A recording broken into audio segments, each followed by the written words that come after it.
Servus, Glück auf und herzlich willkommen zu einer weiteren DFB-Spielanalyse. Ich wollte schon sagen FCB-Spielanalyse. Ich würde sagen, mit dem blauen Auge davongekommen. Wenn ich irgendwie das Ganze in einem Satz zusammenfassen müsste. Gehen wir es kurz durch.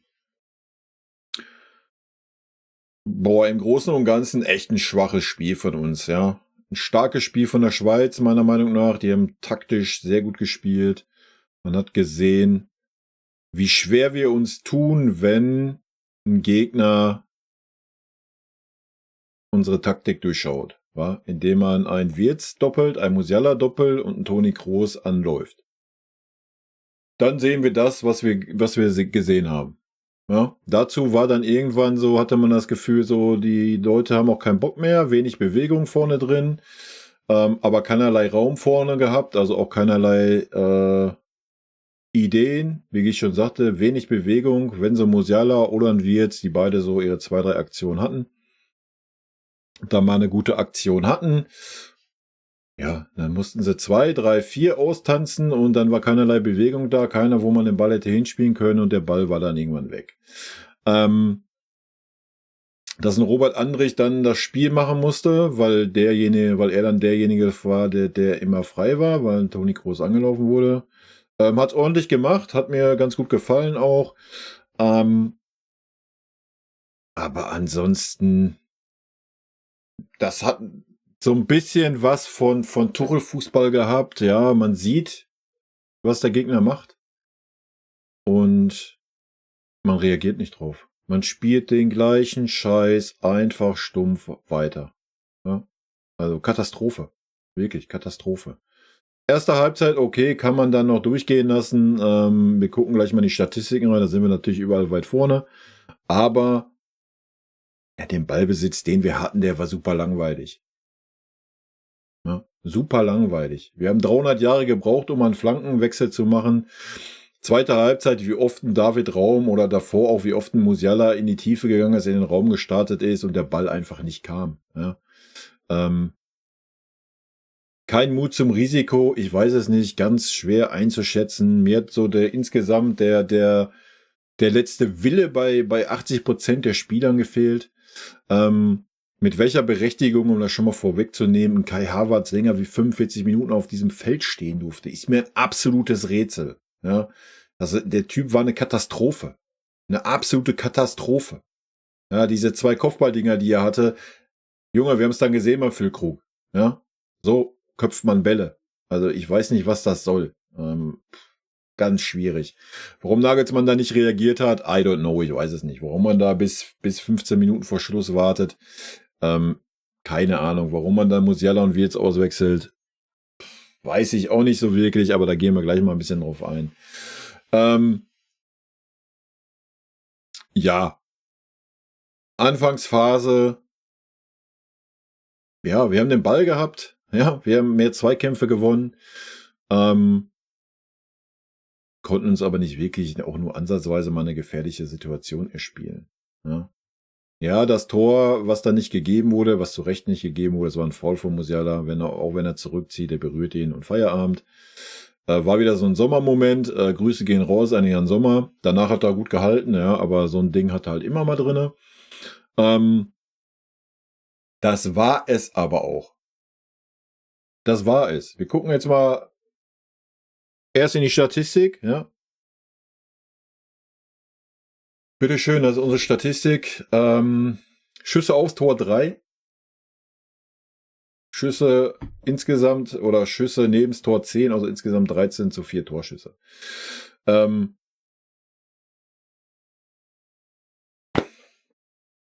Ja. Ja, wir haben viel Ballbesitz gehabt. Am Ende war es 62:38. Geblockte Schüsse 5:0, Ecken 9:2. Dagegen komme ich gleich auch noch zu. Der Rest ist eigentlich Wurst. Ja? Der Rest ist eigentlich Wurst, was da kommt an Statistiken. Ja, ganz weit vorne von den Statistiken her, aber es war Ballbesitz in einem super langweiligen Raum auf dem Feld, der absolut nichts irgendwie super viel quer und nach hinten. Ja. Man hatte keinerlei Ideen, vorne zu wenig Bewegung.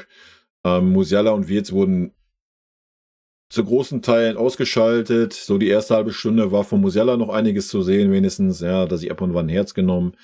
Dann hast du von Musiala relativ wenig gesehen, ist immer wieder in die linke Seite reingestartet in den Raum, habe ich schon gesagt, hat da keinerlei Bälle bekommen.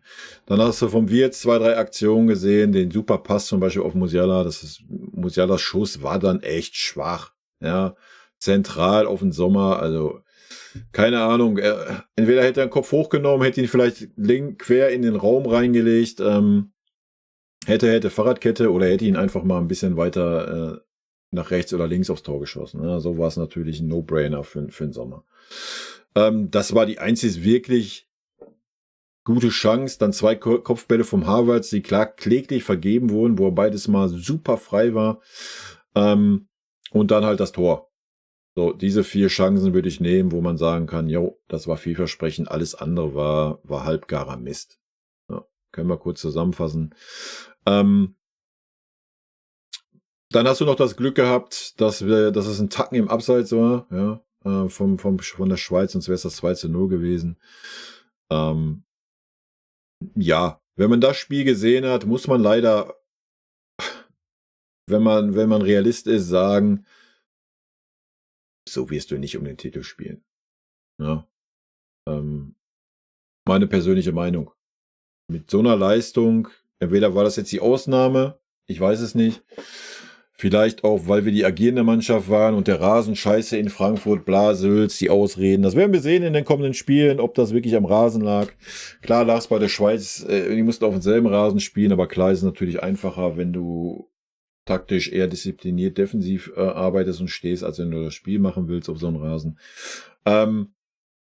Darf natürlich keine Ausrede sein und mit diesem Leistungsniveau, vor allen Dingen mit diesem engstirnigen auch, ja, was ich absolut nicht gut heiße, dieses engstirnige, einfach den Stiefel runterspielen, obwohl man sieht, dass man ausgecoacht wird von der Gegenseite, geht in meinen Kopf nicht rein. Das, was ich noch lobend erwähnt habe im letzten Spiel, wo man dann die schwachen Spieler direkt ausgewechselt hat man heute gnadenlos ignoriert. Ja. Nochmal, warum Kai Havertz überhaupt nochmal aus der Halbzeit gekommen ist für mich ein Rätsel. Also Katastrophe, diese Leistung. Aber gut, am Ende des Tages haben wir 1:1 gespielt, ungeschlagen, Tabellenerster. Man hat die Euphorie am Flammen gehalten, sag ich mal. Ja. Natürlich werden einige abspringen, so einige, diese wenn sie, ja, guck mal, jetzt habt ihr mit Glück da, Blases. Spielt am Ende keine Rolle, wenn wir die Leistungen bisher sehen, muss man sagen, knallhart. Wenn man auch ein bisschen was anderes gesehen hat bei dieser Europameisterschaft von anderen Mannschaften, spielst du nicht um den Titel. Heimbonus hin oder her, du spielst nicht um den Titel mit diesen Leistungen, wenn wir die jetzt mal gesamt sehen. Also wenn man da mal die Spanier gesehen hat als Beispiel, also. Aber ja, wer weiß, ne? Fußball ist Tagesgeschäft, Tagesform. Heute war es halt einfach mal nix. Und zwar von ganz vielen Spielern und auch insgesamt von der Mannschaft. Und damit würde ich sagen, gehen wir mal rein in die einzelne Benotung. Manuel Neuer. Ja, Manuel Neuer hat zum Schluss dann noch das Ding von Xhaka gehalten. Ansonsten hat er 2, 3 Mal das Ding wild nach vorne gekloppt. Ich denke mal, das wird eine Anweisung gewesen sein, erste Halbzeit. Vielleicht geschuldet dem Rasen gegenüber, ist normal nicht so Manuel Neuers Art. Ich würde ihm eine Note 3 geben. Maximilian Mittelstädt sehe ich auch bei einer 3, bei einer 3-. Hat es heute schwer gehabt, ja. Hat viele Rückpässe einfach gespielt, hat so ein bisschen das Selbstvertrauen gefehlt, beziehungsweise ich denke in der ersten Halbzeit war auch klar die Ansage, lass das mit den Flanken mal sein, weil wir haben eh keine Spieler da, die irgendwie ansatzweise mal gefährlich werden könnten. Ja. Deswegen hat er mal einmal eine flache Reingabe gemacht und ansonsten ging der Ball immer wieder quer oder nach hinten. Finde ich ein bisschen schade, beraubt man sich seiner Stärke. Ich bleib dabei, ist für mich ein mega starker Spieler. Sollte auch für den FC Bayern eigentlich interessant sein, meiner Meinung nach. Heute, wie gesagt, ein bisschen seiner Stärke beraubt, wie ich fand. Ansonsten hat das souverän gemacht, wie sonst auch. Jonathan Tah hat ja die gelbe Karte gesehen, ist dadurch gesperrt im nächsten Spiel. Die gelbe Karte war unnütz. Ja. Du kannst rausschieben, du kannst hoch verteidigen. Da muss man schlauer agieren. Erst recht, wenn man weiß, yo, ich bin mit einer gelben Karte dann gesperrt. Das war dumm. Ja. Ansonsten beim Gegentor sahen beide Innenverteidiger nicht gut aus. Ein Rüdiger, der die Flanke zulässt, ein Jonathan Tah, der den Schritt zu spät kommt. Fairerweise muss man sagen, der Stürmer hat natürlich den Vorteil, ja, in dieser Situation. Tah war dran an dem Mann, also ist jetzt nicht so, dass er 3 Meter weg stand oder sowas. Von daher, Jonathan Tah für mich auch eine 3-. Rüdiger sehe ich auch bei einer 3-. Die 3- hat er gekriegt, weil er dann irgendwie 85. noch eine gute Grätsche gemacht hat. Ansonsten wäre es heute bei mir bei einer 4 gewesen. Da haben wir 2, 3 wilde Aktionen gehabt in irgendwelchen Zweikämpfen, aber das kommentieren wir jetzt mal nicht. Ja, hat auch so der letzte Biss irgendwie meiner Meinung nach gefehlt. Ja, 2 lange Bälle gespielt, da kam, glaube ich, auch nur einer von an. Ansonsten die Spieleröffnung war nicht gut. Aber auch da ein bisschen der ganzen Tatsache geschuldet, dass man auch nicht wirklich diese Anspielstation dann in dem Mittelfeld hatte, weil da wenig Bewegung war. Kimmich sehe ich bei einer 3. War für mich noch einer der besten. Ja, gerade wieder zweite Halbzeit. Man hat gesehen, Kimmich war einer, der für mich heute ausgestrahlt hat, er will. Ja, da habe ich gemerkt, so er will nochmal unbedingt. Ich fand es dann super traurig, wo Kimmich da schnell den Ball schnappt, zur Ecke geht und denkt, ach komm, ich schieß mal eben eine Ecke und dann Toni Kroos angetrabt kommt und sagt so, geh mal weg da. So kam es zumindest gefühlt rüber. Die 9 Ecken von Toni Kroos, wenn wir gleich zu Toni Kroos kommen, waren alle Schrott. Auch da sind wir da bei demselben Phänomen wie beim FC Bayern. Warum schießt ein Spieler 9 Ecken, wenn die ersten 5 schon scheiße waren? Oder wenn die ersten 3 schon scheiße? Wir reden über die Nationalmannschaft. Wenn die ersten 3 schon scheiße sind. Ein Mittelstädt haut eine Flanke nach der anderen, wenn er darf, in den 16er, die alle gut sind. Warum darf er dann nicht einfach mal eine Ecke schießen von der linken Seite? Ja, ich verstehe es nicht. Sorry. Das ist dasselbe Phänomen wie beim FC Bayern mit dem Kimmich, dass er jede Ecke gegen jeden Freistoß schießt. In der Nationalmannschaft ist Toni Kroos. So. Egal welche Form, egal welche Lust er hat, der schießt einfach immer alles. Ist für mich eine Katastrophe. Hat für mich mit modernem Fußball absolut nichts am Hut. Sorry. Ja, im modernen Fußball sollte man einsehen und sagen, ja, pass mal auf, irgendwie klappt das heute nicht so geil, lass doch mal jemand anderen schießen. Das sollte man schon können. Ja, also. Aber auch nur meine Meinung. Gut, kommen wir zu Robert Andrich. Wie gesagt, Robert Andrich war natürlich dann der Spieler, der im Fokus war, die ersten 20, 30 Minuten, weil Toni Kroos komplett abgemeldet war, beziehungsweise immer gleich angelaufen wurde. Dadurch relativ wenig Einfluss aufs Spiel hatte, deswegen hatte Robert Andrich ein bisschen mehr Einfluss aufs Spiel. Ist natürlich jetzt nicht der Superspielgestalter, ist eher mehr der, zumindest was ich bisher von ihm gesehen habe, der defensivere Part, die Kampfsau hat's dafür gut gemacht, aber. Ja, hat mir gut gefallen, will ich auch ähnlich wie Kimmich, bei einer klaren 3 sehen. Ich fand es ein bisschen schade, dass er ausgewechselt wurde dann, aber ja, man hat das natürlich getan, um einen Tacken offensiver zu werden, von daher war das schon okay. Aber man hätte auch einen Kroos auswechseln können, meiner Meinung nach, der heute keinen guten Tag hatte. Damit kommen wir auch zum Toni Kroos. Für mich heute eine Note 4. Ja, wir haben ihn in den letzten beiden Spielen über den Klee gelobt, da muss man auch mal heute den Maßstab ansetzen. Und wenn wir den Maßstab ansetzen, war es eine 4. Es war ausreichend und kein Tacken mehr. Ja, hat nicht einen guten Pass mal in irgendeinen Raum gespielt, die langen Bälle zwecklos, die Ecken waren Grütze, der Freistoß war schlecht. War nicht eingebunden im Spiel. Zweite Halbzeit war es ein Tacken besser, wurde er nicht mehr so stark angelaufen von den Schweizern, aber trotzdem hatten wir keinerlei Ideen. Ja. Und dann erwarte ich einfach vom Spieler wie Toni Kroos, ähnlich wie ich es vom Joshua Kimmich beim FC Bayern erwarte, dass er dann das Heft des Handelns in die Hand nimmt. Und wenn es nur verbal ist und wenn es nur ist, mit den Leuten mal anweisen, sonst irgendwas, da kam gar nichts. Da wurde auch einfach der Stiefel 90 Minuten runtergespielt, Arsch geleckt.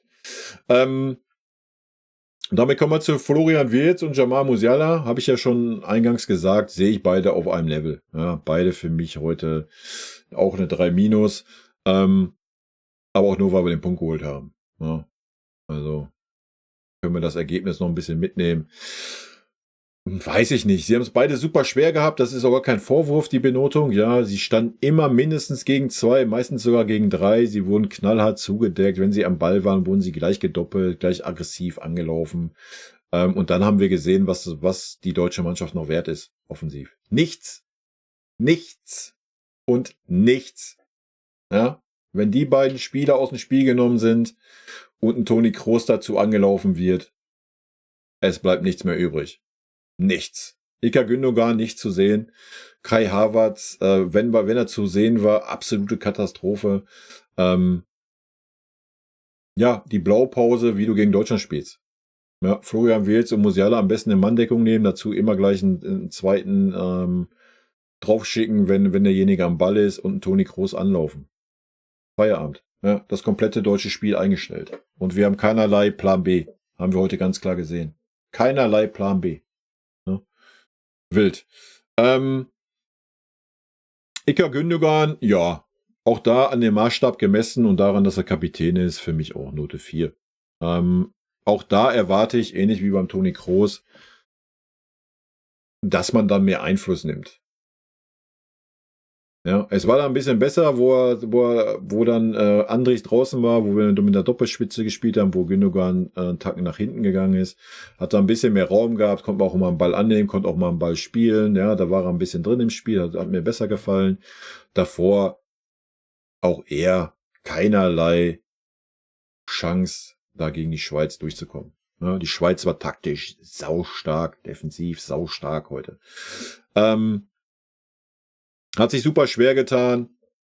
Ja, alles gesagt. Kai Havertz für mich Note 5. Katastrophe. Diese Katastrophe, dass es mein Namensvetter ist. Also, der war schon vorher in den Spielen für mich, ich bin kein Fan davon. Ne? Ich bin kein Fan von diesem, ja, lass uns mal ohne Stürmer spielen. Ja, Kai Havertz ist für mich kein Stürmer. Sorry, Leute. Da bleibe ich bei, ist er nicht. Und das hat man heute eindrucksvoll gesehen.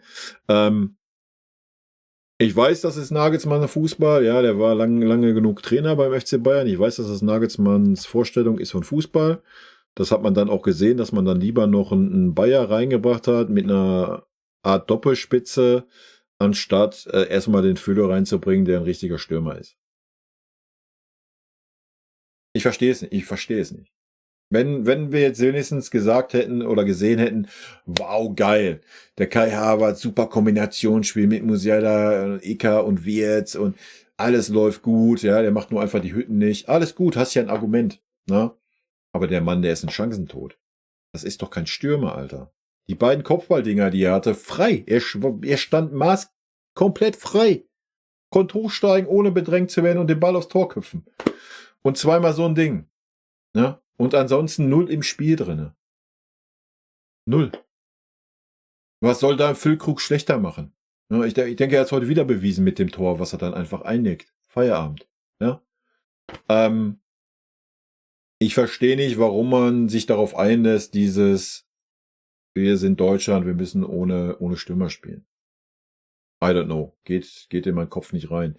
Erst recht nicht, wenn du einen Mittelstädt hast, der eine Flanke nach der anderen von der linken Seite reinnageln kann, die wirklich stark sind. Ja. Auch ein Kimmich hat dann zweite Halbzeit, weil wir haben ja nicht mehr über links gespielt. Ging ja fast gar nichts bis zum Tor. Ne. Dann über rechts hat der Kimmich auch reingeflankt. Ne. Auch von der linken Seite kam dann in der letzten Viertelstunde nochmal die eine oder andere Flanke, wo dann ein Füllkrug noch nicht auf dem Platz war. Wo war denn der Havertz? Die Flanken waren gut. Es war keiner da. Es war einfach niemand da. Ja?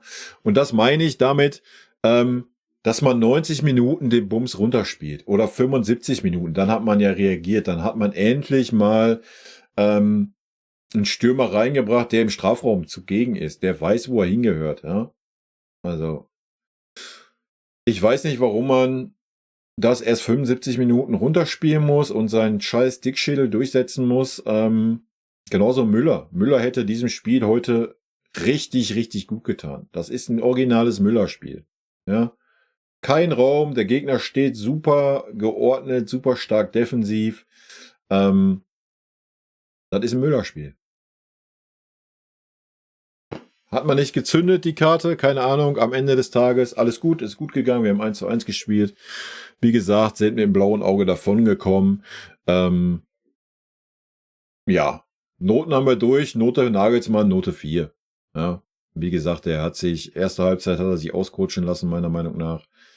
Und eigentlich ist Nagelsmann ein moderner Trainer, der auf die Umstände reagieren kann. Meiner Meinung nach hat er auf nichts reagiert. Auf gar nichts. Ja. Ich weiß es nicht.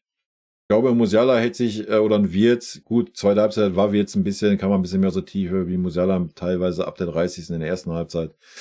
Aber du hättest anders agieren können, wenn nicht müssen. Ja, man kann froh sein, dass es gut gegangen ist, dann durch den Füllkrug und durch die Hereinnahme. Ja, gehen wir die Einwechselspieler vielleicht auch noch kurz durch, zumindest die wir benoten können. Schlotterbeck für 30 Minuten hat's ordentlich gemacht. Ja, David Raum war gleich drin im Spiel, war gleich engagiert. Ist 3-4 Mal einfach reingestartet und Toni Kroos hat sich so gedacht, ach, weißt du was, nee, lass mal. Machen wir lieber ruhig. Ja. Machen wir ruhig. Wir übersehen den einfach da links. Da spielen wir den Ball jetzt gar nicht hin. Super schade. Wie gesagt, dann den Bayer rein für den Andrich, der vorne mit drin war. Ja, war quirlig, war agil, war auf jeden Fall auffälliger wie ein Havertz. Was jetzt auch nicht die große Kunst war. Und dann für die letzte Viertelstunde Füllkrug rein, der das Tor gemacht hat, Sané rein. Sané, der es ordentlich gemacht hat, ja, nicht so ganz so verspielt und so guten Ball noch reingespielt in die Mitte da. Der Abschluss, den er dann da hatte, dass der noch nicht mal aufs Tor kam, ja, zeigt auch einfach Sanés Leistungsniveau. Ja, das muss man auch mal ganz klar sagen, dass der bei der EM dabei ist ein Witz. Und Schlag ins Gesicht für alle Spieler, die eine bessere Form haben. Leroy Sané hat einfach keine Form und ich wüsste auch nicht, wie er die Form jetzt noch bei der EM finden soll, sage ich euch ganz ehrlich. Dafür hätte er jetzt mal in einen von seinen Kurzeinsätzen mal zünden müssen und mal ein Tor erzielen müssen, dass er mal einen kleinen Push kriegt oder sowas. Der Zug ist abgefahren. Sorry. Ja? Und ich weiß nicht, wie sich das ändern soll. Vielleicht kommt noch der goldene Moment. I don't know. Wir werden es sehen. Vielleicht in irgendein K.O.-Spiel. Ich meine, es ist immer alles möglich.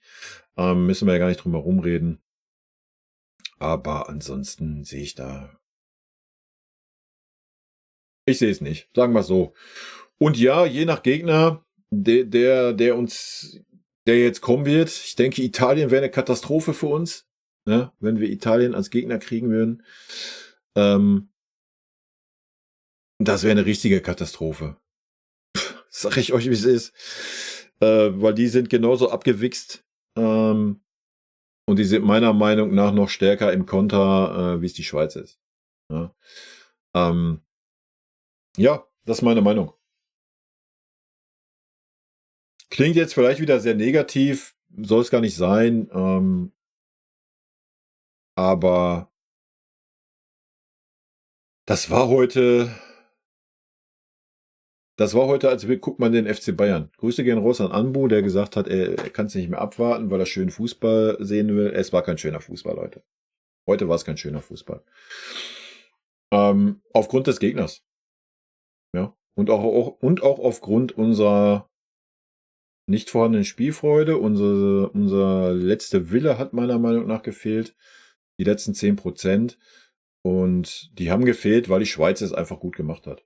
Ja, die Schweiz war gallig, war fickrig, hat sich reingehauen, stand aber sehr diszipliniert in der Abwehr, hat immer wieder, wie ich schon sagte, unsere Ausnahmespieler gedoppelt oder gedribbelt sogar und Toni Kroos gut unter Druck gesetzt, gut aus dem Spiel genommen und dann war es dahin. Ne? Dann war es geschehen. Und es ist logisch, dass man so spielt. Auch der nächste Gegner, die kommenden Gegner werden sehen, wie man den Deutschen wehtun kann. Und da muss dann einfach Plan B her. Ja, und Plan B kann nur aussehen, wenn unsere Kombinationsfußballer da rausgenommen sind aus dem Spiel, ja, dann darf ein Kai Havertz nicht auf dem Platz stehen. Ja. ziehen Gündogan weiter nach hinten, stell vorne einen Füllkrug rein und lassen Mittelstädt mit seinen Flanken und Kimmich auch mit seinen starken Flanken, die er kann, reinflanken auf den Füllkrug. Ja? So, das ist Plan B. Aber für Plan B haben wir heute, oder auch ein David Raum, der hat es ja auch gut gemacht heute, ja. Aber dafür haben wir erstmal 75 Minuten den einen und denselben Stiefel durchgespielt. Gut, fairerweise, das war's, 60, 65. Dann auf 2 Spitzen gestellt. Hab ich nicht verstanden, den Move. Völlig sinnfrei für mich, ja, weil das nichts ändert. Es hat nur das geändert, dass noch ein weiterer spielender Stürmer da ist und man auf was hofft. Dass jetzt auf einmal eine Kombination durchkommt oder was? Auf was hat man gehofft? Es war immer noch ein Kai Havertz auf dem Feld, der völlig fehl am Platz heute war. Ja, also keine Ahnung. Stell halt einfach den Füllkrug da von Anfang an rein, dann hast du einen richtigen Stürmer da. Der ist vielleicht, ich weiß es nicht, ich hab keine Dortmund-Spiele großartig gesehen. Ich weiß nicht, ob er jetzt der super Kombinationsfußballer ist. Muss er aber auch nicht. Ja, du hast einen Wirtz, du hast einen Gündogan, du hast einen Musiala. Da müssen auch 3 Zauberer Kombinationsfußballer reichen, die den Füllkrug einsetzen und der die Hütten dann einfach reinknipst. Feierabend. Ja, und gut ist. Gut, das ist mein Take. Ich würde mich jetzt nur wiederholen. Schwarz-Rot-Goldene Grüße gehen raus, Leute. Vielleicht war es der richtige Zeitpunkt für diese Leistung, damit man nach den doch Hochgehype, nach den 2 guten Spielen, man jetzt vor der K.O.-Phase auf dem Boden der Tatsachen ist. Ja, vielleicht war das gut.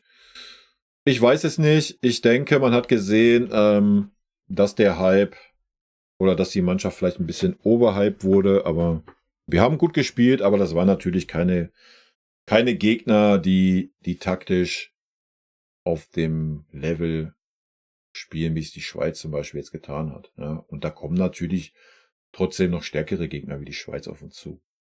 Sollten wir noch weiter im Turnier kommen. Aber das werden wir sehen. Na? Gut. Tschüssi. Vielen lieben Dank für euren Support. Gruß und Kuss geht raus. Und nun noch mal ein paar O-Töne zur Nationalmannschaft. You're the top striker Ich muss jetzt zuhören. of the whole world championship. How does that make you feel? Das interessiert mich alles nicht, der Scheißdreck. Weltmeister sind wir, den Pott haben wir. Den scheiß goldenen Schuh kannst du hinter den Ohren schmieren. Ihr müsst doch mal von eurem hohen Ross runterkommen, was ihr euch immer alle einbildet, was für einen Fußball wir in Deutschland spielen müssen. Ihr habt doch früher, der Günther, was die früher für einen Scheiß gespielt haben. Da konntest du doch früher gar nicht hingegangen. Die haben doch Standfußball gespielt früher. Ich kann jetzt nicht verstehen, warum die Schärfe reinkommt. Warum Die Scheibe bringt ihr doch rein. Müssen wir uns denn alles gefallen lassen? Ja, ich habe doch keine Schärfe jetzt da Ja, reingebracht. du ganz nicht. ehrlich. Du sitzt hier locker bequem hier auf deinem Stuhl, hast 3 Weizenbier getrunken und bist schön locker.